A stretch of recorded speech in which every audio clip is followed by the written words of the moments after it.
बांग्लादेश में हो रहे हिंदुओं पर अत्याचार को लेकर श्री राष्ट्रीय राजपूत करणी सेना के जिलाध्यक्ष ने एक बड़ा बयान दिया है।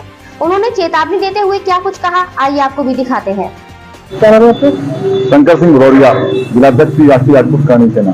देखिए, लगातार बांग्लादेश से हिंदुओं और अन्य अल्पसंख्यकों के ऊपर अत्याचार हो रहा है, किस तरीके से देखते हैं? देखिए, ये सब एक जिहादी मानसिकता के लोगों का कार्य होता है और इस मानसिकता के खिलाफ देश में बार बार, देश ही नहीं विदेश में भी बार बार इसके लिए उठाया कि जो बहावी मानसिकता के लोग हैं इनको सिर्फ और सिर्फ शरीयत और इस्लाम के नाम से और उस तरीके से करते हैं कि पूरे विश्व के अंदर इन्होंने इस तरीके की निर्ममता फैला रखी है। ये सिर्फ अन्य धर्मों के लिए नहीं, ये सिर्फ अपने धर्मों के लिए शिया सुन्नी में ये बिलीव करते हैं। ये अहमदियों को पाकिस्तान के अंदर इन्होंने परेशान कर रखा है, यजीदियों को इन्होंने इराक के अंदर परेशान कर रखा है, शिया लोगों को इन्होंने सीरिया के अंदर परेशान कर रखा है। आप ISIS जैसी घटनाओं को क्या देखते हैं, चाहे वो जैसे इस्लाम हो या बहुत सारे संगठन ऐसे हैं कि जो कि सिर्फ और सिर्फ इस्लाम के नाम पर जो दूसरे धर्म के लोग होते हैं या जो इनकी विचारधारा से मैच नहीं करते हैं, उनको मारने का काम करना, बॉम्ब ब्लास्ट करना, यही इनका कार्य है।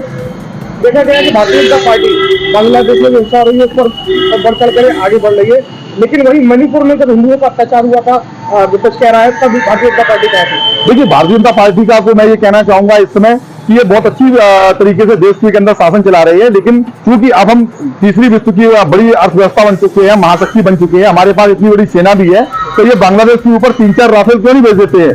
ये राफेल वहां पे बोल रहे हैं कि बॉर्डर क्रॉस हो गया, गलती से हो गया जी, उनको बताएं वहां पे। जब तक ऐसे लोगों को, जो वहां पे यूनिस्को जहां पे बनाया गया था, वहां पे राष्ट्रपति केवल इसलिए बनाया गया था कि ये नोबेल प्राइज विनर है और देश को अच्छी तरीके से चलाएंगे, लेकिन पूरे के पूरे ये लोग जिहादी मानसिकता के लोगों को उन्होंने पदों पर बिठा दिया है। वो लोग सरेआम बोलते हैं कि जब हमारे यहाँ पे पॉपुलेशन 90% मुस्लिम है तो यहाँ पे सेकुलरिज्म का क्या काम?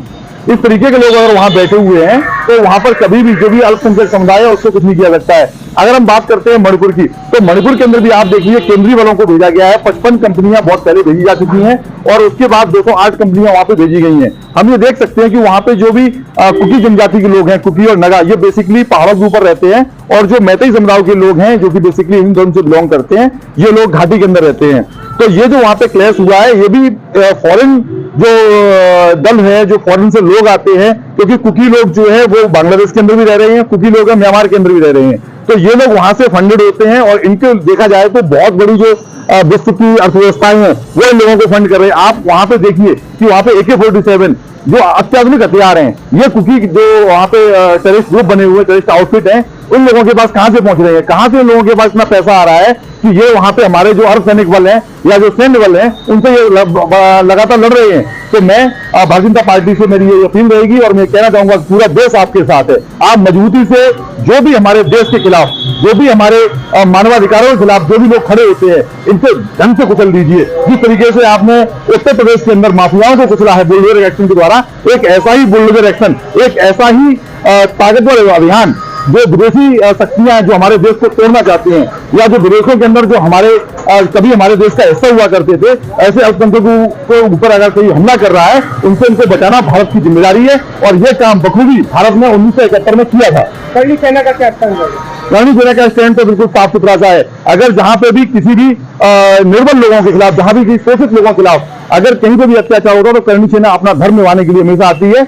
और यहाँ पर बात सनातन धर्म की हो रही है, तो हम करणी सेना हमेशा से छात्र धर्म के नाते सनातन धर्मियों की और जो निर्बल लोग हैं और जो लोगों को असहाय लोग हैं उनके लिए हमेशा आगे रहेगी। और एक चीज और मैं बताना चाहता हूं कि ये बांग्लादेशियों को तुम लोग सुधर जाओ, क्योंकि तुम लोग जिस तरीके से हमारे देश के अंदर रोटियां खा रहे हो और तुम लोगों की जो रोटियां चल रही हैं उन रोटियों को सेक रहे हो। मैनपुरी के अंदर भी ये लोग 2 जगह पे रह रहे हैं, औरंग मंडल के अंदर और रेलवे स्टेशन के पास। ये मुझे खबर लग चुकी है, मैंने शासन को कुछ दिन पहले निवेदन किया था, बट अभी तक मुझे शासन के द्वारा कोई एक्शन नहीं हुआ है। मेरा SDM मैं सदर मैनपुरी से और CO सदर मैनपुरी से कहना है कि आप लोग औरंग मंडल और जो रेलवे स्टेशन के पास जो ये जुद्दी डाल के ये बांग्लादेशी रोहिंग्या रह रहे हैं, इन लोगों ने फर्जी डॉक्यूमेंट बनवा ली है। और इस फर्जी डॉक्यूमेंट बनाने में बहुत बड़ा रैकेट, जिसके अंदर हमारे मैनपुरी जनपद के कुछ विशेष समुदाय के लोग, विशेष समुदाय के मुस्लिम समुदाय के लोग, इन्होंने उनको वहां पे संरक्षण दिया हुआ था। पिछली सरकारों के अंदर उनके आधार कार्ड बन गए हैं, उनका वोटर ID में नाम आ गया है। आप मुझे बताइए कि वोटर ID में, औरंग मंडल की वोटर ID में कहां से इनका नाम आ सकता है?